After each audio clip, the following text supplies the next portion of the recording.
दोन्ही राष्ट्रवादीच्या विलिनीकरणावर पुन्हा एकदा शरद पवारांनी स्पष्टीकरण दिलंय। दोन्ही राष्ट्रवादी एकत्र येण्याचा काहीही संबंध नाही असं शरद पवार म्हणाले।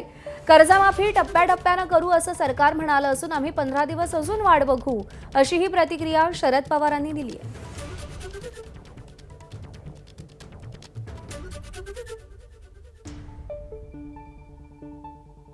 खरं तर दोन्ही राष्ट्रवादी एकत्र येण्यासंदर्भात पुन्हा एकदा चर्चा घडू लागलेल्या आहेत। त्या संदर्भात खरं तर दोन्ही राष्ट्रवादी एकत्र येण्यासंदर्भात पुन्हा एकदा चर्चा घडू लागलेल्या आहेत। त्या संदर्भात खरं तर दोन्ही राष्ट्रवादी एकत्र येण्यासंदर्भात पुन्हा एकदा चर्चा घडू लागलेल्या आहेत। त्या संदर्भात खरं तर एबीपी माझा, उघडा डोळे बघा नीट।